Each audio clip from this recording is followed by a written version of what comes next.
So what I find helpful is creating a mood board, which is a collection of photos that I can kind of come up with a color palette for, because I really want to get some nice natural shades of coffee, and coffee comes in lots of different shades. So I thought if I downloaded several photos, created a little collage, I'll be able to use the eyedropper tool to find and source my colors, as opposed to trying to guess what a coffee color is. I can have that reference photo. So I'm going to download, I'm on pexels.com, which is a great place to find free photos. I'm just downloading a few that I can create a little collage out of. And I'm just trying to find ones that have a nice variety. So beans.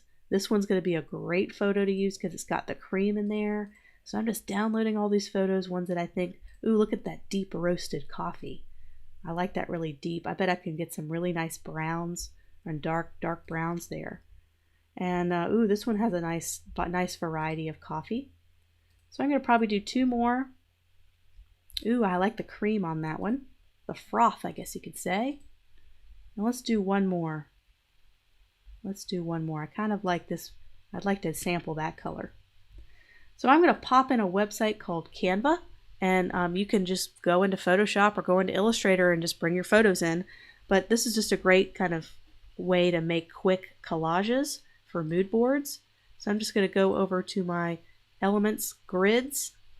And Canva is a free tool, by the way, if you wanted to kind of check it out and sign up for it. It's kind of great for slapping together really quick graphics, really quick social media posts. For logo design, I use it for mood boards, which I'm going to show you how to do real quick.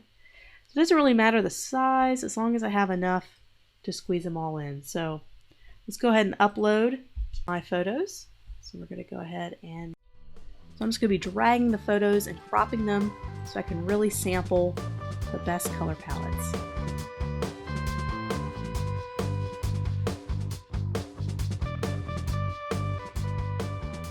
Okay, now I'm just going to export this as a PDF, or probably even better, a JPEG.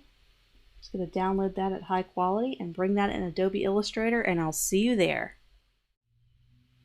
So as you know, now that we're doing color, we need to switch, make sure we're in CMYK mode, as we want to choose those final colors that are going to be used in the final versions.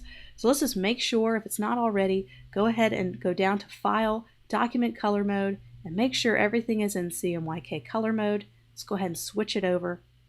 There might be some small shifts in color. That's okay. That's very normal. RGB is great for digital, and CMYK is great for print. So I like to do everything in CMYK and then convert everything to RGB. But as we did before, when we were just concepting and coming up with ideas in black and white, it didn't exactly matter. And I did kind of say that RGB is preferable because when you export as a PDF, it doesn't distort the colors for presentation. So here we go. We're back in here, and here's the mood board that I exported. So we have some great sample colors to go ahead and create palettes from. So let's see. We don't want to have too many colors in one particular logo design. I'm going to try to keep it at 3 maximum. So with this one, we have different shades and colors. So let's see if we can kind of get a nice mug color. So these two will be the same color right here.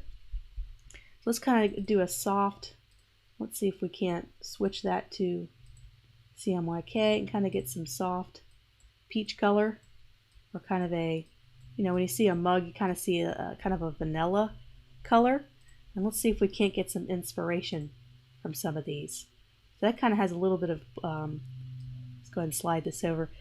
When I sampled this, it's not all the way white. It's got a little bit of a mix of magenta and cyan, a little blue and red. Kind of gives it a nice kind of cotton color. So I kind of like that for the mug shape. And let's find another color. Let's go ahead and sample this and make it a bit darker for the mug shadow. So we want the inside to be a nice coffee color, we think. We'll see kind of how it looks. So let's go ahead and add, this is not filled in, so we're going to need to get another circle back here. And let's see if we can't sample a really nice coffee color. So these are going to be all over the place depending on where you sample.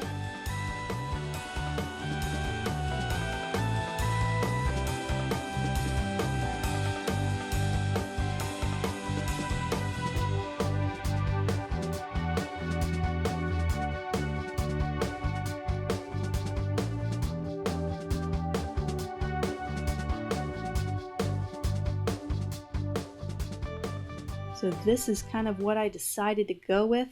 I decided to go with a nice background to kind of bring in some of those coffee colors, especially the cream in my coffee colors. I decided instead of making it gray, I was able to reduce the colors by making it a peach color and matched it with the G, which kind of reminds me of cream in the coffee. So just kind of thinking about, you know, what does this really look like? Can the G, you know, if I can change the color to make it look more like cream, that can only help the concept be stronger.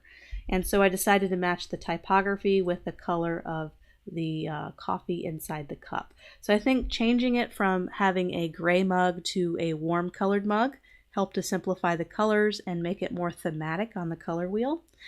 So they're all going to be warm colors and they're all going to match a little bit better and be softer. So this next one will be fairly simple. We just have one color to pick because I think this black looks really great as is. Kind of reminds me of black coffee. So now if we put a little bit of cream in the coffee and get something with some of these creams or frosts, it might look really good as a counter to the black. So let's kind of draw out what we think is a really nice color. Kind of go toward the beans. It's kind of hit or miss. It's okay. We're just trying to land on something we think works really well. If we land on something that's close, we can always, of course, adjust it using our slider. If we want to take away green or we think it's got a little too much green, we can adjust that. This is where I like to add a little bit more polish to a logo since it's kind of being its final form. So I went ahead and added a layer mask to the top coffee color. Went ahead and chose one that I thought would best represent something with cream, but not something that's totally black coffee either. And I decided to actually make this. This is actually a light brown, or not a light brown, but a very dark, deep brown. It's not black. So I thought taking kind of the coolness away from the black and adding some warm tones really helped to make these two colors seem more in the same family. They're both warm, kind of the similar reason as above. And we can find out a better color to pair with that. We can even use the same color as above. And a lot of the times I'll add drop shadows, just in this case for presentation purposes, just to look a little more polished, not necessarily that there's going to be a drop shadow on the logo permanently, but just to kind of show a little bit of just care for the logo. So I'm just adding that right now, adding some nice far casted shadows. Okay, so there's kind of our two versions that we have so far with color added. We're kind of having a lot of warm tones added to this, which is fine. I know they requested the cool, calm colors. They didn't really request cool colors, they just wanted calm and relaxing.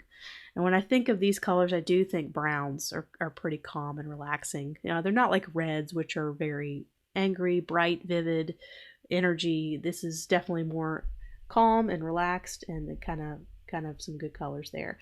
So that's kind of what I've settled on for that particular one. The next couple ones are going to be a lot easier. This one is going to be very simple because it's going to remain black and white. So that one's done. We can play around with color with this last concept. I think this looks really good here. What I want to do is I really like this deep kind of brown color. So I'm going to go ahead and sample this color with just a little, see how it's just a little bit, has a little bit more reds to it. If you look at the breakdown, it's kind of even amount of color inks. So I'm going to go ahead and just sample that, see what that looks like. Ooh, that really brought a little level of richness to it. So this is what it looked like before, and this is what it'll look like after. And I can, of course, adjust this and make it a little bit lighter.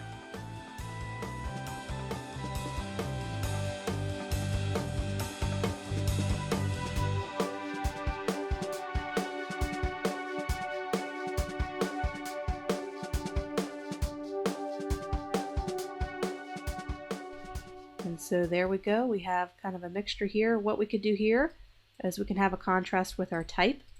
Let me go ahead and ungroup that and make that the a lot smaller while I'm here.